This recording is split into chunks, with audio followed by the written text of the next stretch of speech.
Warning, the following video is going to be talking about spit. I don't know why we're going to be talking about it, but we're going to.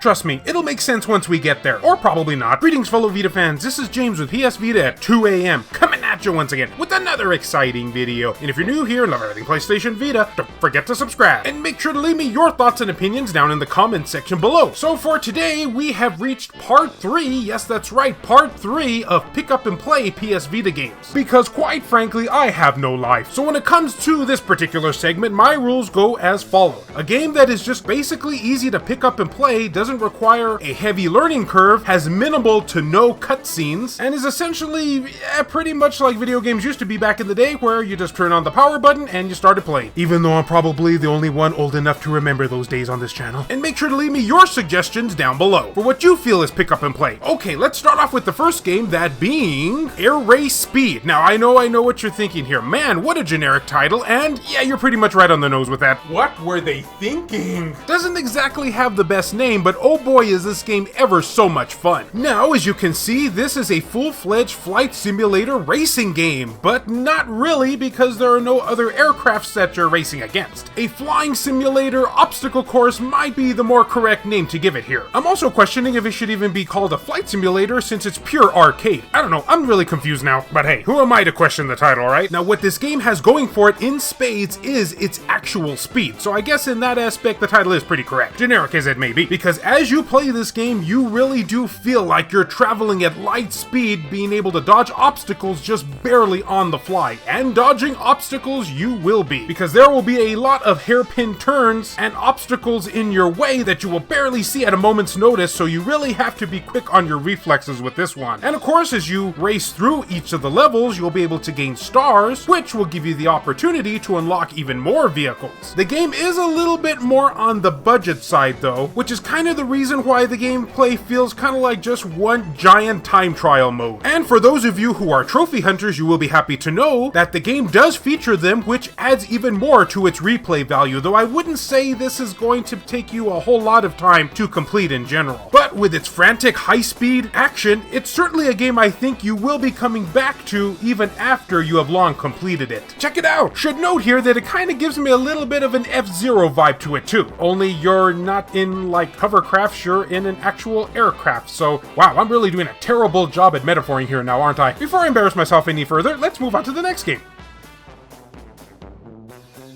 Okay, so here's a game I've been wanting to talk about for the longest time, like literally when I started doing PS Vita videos on this channel, and for whatever reason I just never got around to talking about it, so we're going to be remedying that today. This is Flying Hamster HD, the PS Vita version. I first played this back on the PS3, so I was so happy to be able to have another chance at trying it out on the PS Vita. So if you're a big fan of games such as the Parodius series, then you will be right at home with this one, because as you can tell, yep, it's definitely a cute 'em up. I mean, just look at the character you're playing as. And there is a story to this. I think like you're trying to save your hamster girlfriend or something like that. I don't know. And quite frankly, I don't really care, and you shouldn't care either. All you should care about is the gameplay, which I am happy to say provides a delicious challenge that is great, but not too much over the top either. Which is really impressive considering you're playing a character that's essentially a flying rodent. As you can tell, you play a flying hamster who, I can't really tell what he's shooting. I want to say maybe that's his spit or possibly watermelon seeds. I have no idea, but he's shooting something out of his mouth, and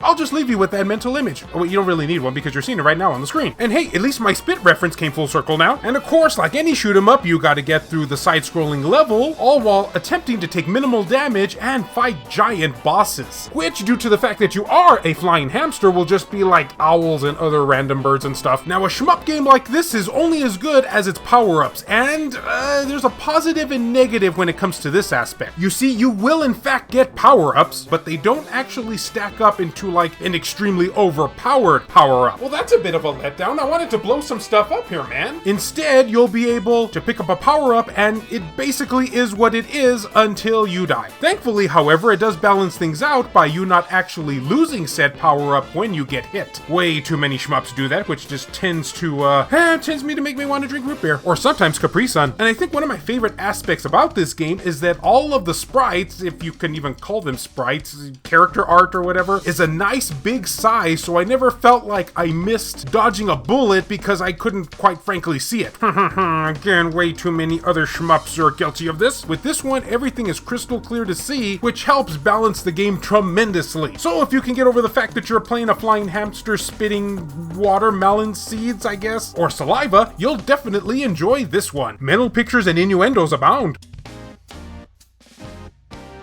So as some of you may recall, a running gag on this channel is I like to poke fun at the fact that we never actually got Mighty No. 9 on this platform. A game that I was looking so forward to until then eventually I wasn't. That anime prom joke still stings me to this day. And make the bad guys cry like an anime fan on prom night. But still, I would have loved to have seen it on the actual PS Vita. Well, it's not exactly incorrect to say that we technically did get that game on the PS Vita. At least in some way, shape, or form. Everyone, I introduce to you Mighty Gunvolt. So, what the heck does a game like this have to do with Mighty No. 9? Well, it features various Mighty No. 9 characters. That along with the fact that it has Mighty in the name. And the settings, even though it's kind of its own thing here, is very similar to what you do in Mighty No. 9. It's a Mega Man clone. But to go along with the whole Mighty No. 9 aesthetic, you also can play characters from various other series, such as Galgun Double Piece, which, might I add, made me extremely happy, along with feeling very funny down in my man parts. Oh, and of course Beck from Mighty No. 9, along with some blonde-haired dude who I frankly don't have any idea where he comes from. So, yeah, you pick one of 3 characters, choose your level, and then run through those levels, i.e. in Mega Man style. It's a much easier version of Mega Man, but still plays like Mega Man all the same. If I was to choose one thing that kind of stood out about said levels, is that many of them are themed to the appropriate characters that are in this game, i.e. Mighty No. 9 stages and Galgun Double Piece theme stages, even down to the chiptune musics, which really did sound excellent and represented their respective franchises very well, along with theme levels from the blonde-haired dude, which again, I absolutely have no idea where he comes from. Though I do have to give one little word of caution here, this is in fact a Japanese-only release on the PS Vita that was digital, so you might have to go through other methods in order to try and play it. But if you are looking for an English version of this game, you can find various entries in the series on other consoles.